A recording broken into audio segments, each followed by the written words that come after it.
In the first two stages of mental practice, we talked about how to visualize each hand separately. The remaining stages are going to be about putting it all together, and the first step towards that is the hearing component of mental practice. There are different kinds of hearing, like absolute, relative pitch, instrument-based hearing, and they all have their uses and advantages. What's going to be useful for mental practice is to be able to follow the music in your mind while running through the piece mentally. And remember, this is after all the stages of slow practice from the first episode of the series. So for most players, this will come pretty naturally, because at that point you've been practicing, repeating the segments for some time.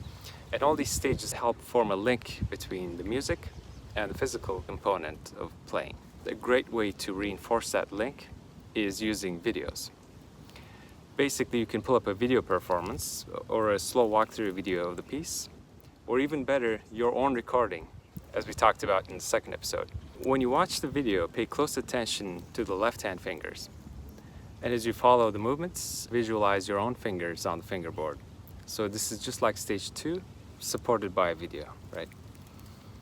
Once you complete that step, you can practice a more advanced version, which is play the video again, but this time look away from the screen or minimize it, and still visualize the movements as you listen along. So you're further reinforcing that link between the actual music and the mental image of your fingers on the strings without the physical component. You could alternatively approach the whole process sort of mechanically, just visualizing the fingering sequences and not worrying about hearing the music. And that's still useful, but you'd be skipping one of the best benefits of mental practice, which is memorization.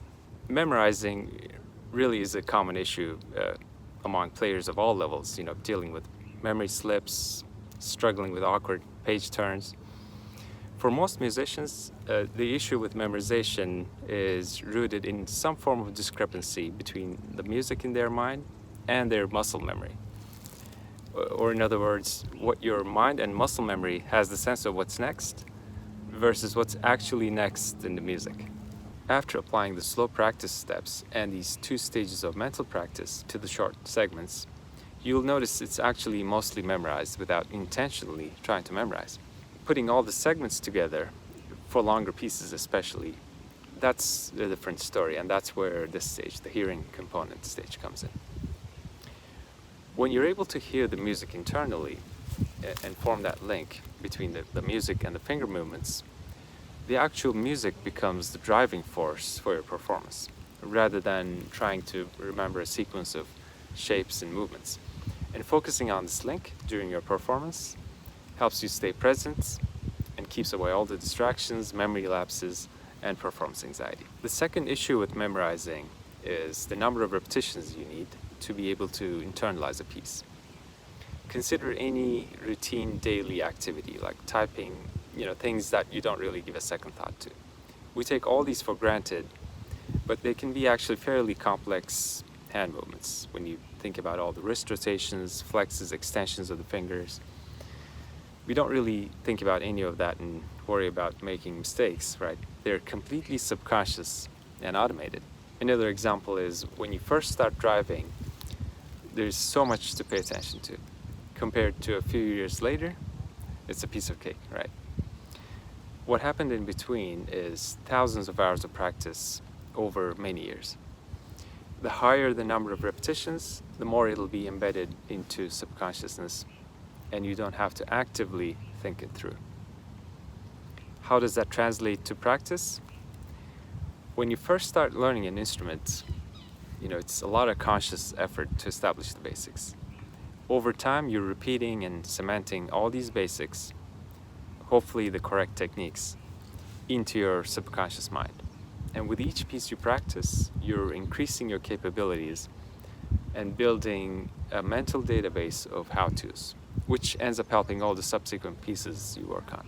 All that sounds great in theory, but the problem is, while you're getting better technically, the process of learning a piece is being neglected. You hear it from many guitarists who have a decent technical level, but learning a new piece takes such a long time. The reason for this is when you try to bring your pieces to the same subconscious level as all these routine activities, you run into all kinds of subtle differences and complexities in every new piece. And they all add to the number of repetitions you need in order to reach that level of comfort.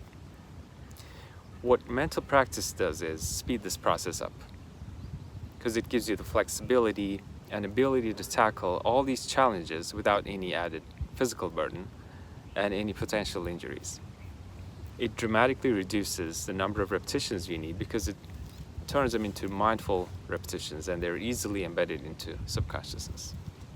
In other words, they're memorized. Though when you use the term memorization, it's not as descriptive of the process, so I tend to avoid it. Stage 4 is visualizing both hands simultaneously. Again, in the first 2 stages, we did this separately, and you'll be surprised to notice that automatically takes care of the stage in most cases. Though a common obstacle here is the points on the piece where the left and the right hand are not completely aligned. For fretted notes, which is the majority of what happens on the fingerboard, those are easy because there's going to be a natural association between the 2 hands. But we do need to watch out for open strings, slurs, right, hammer-ons and pull-offs, where the right hand doesn't correspond to what's happening on the fingerboard or the left hand. So just make a mental note, especially of the open strings or any of the spots where there's an extra stroke, like an open string note or a slur. Stage 5 is combining all the segments and mental practicing the piece in its entirety. So you won't even need your guitar to practice for this stage.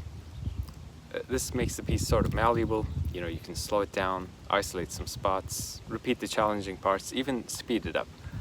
Varying the tempo is a great way to internalize the piece. Especially speeding it up lets you see it as a whole, see the big picture, rather than smaller sections and individual notes. Kind of similar to when you're speaking, sentences don't come to our minds in the form of words and syllables, but more of an idea or a train of thought. The same thing with this stage of mental practice. As an example, let's say for these 2 chords, rather than thinking B, E, G sharp to C, E, A, think of it more as you're on this triangle shifting to this line shape here. You don't even have to label the exact shapes. For players with some theory background, thinking in terms of harmony and counterpoint is fine as an initial analysis, just to get to know the piece better. But for mental practice purposes, it's going to be sufficient and more helpful actually just to visualize the shapes and try to see them clearly in your mind. Also, the guitar is the perfect instrument to do this because notes are kind of clustered because of the structure of the fingerboard, so we can use that to our advantage when visualizing the left hand. In the final stage, we're bringing things back to the physical realm.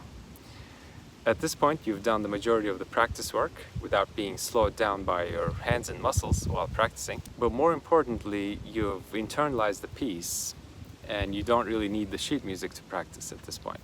So it is a fun stage. But there's an undeniable physical and endurance aspect to what we do as well. So the question is going to be finding the balance of mental versus physical practice.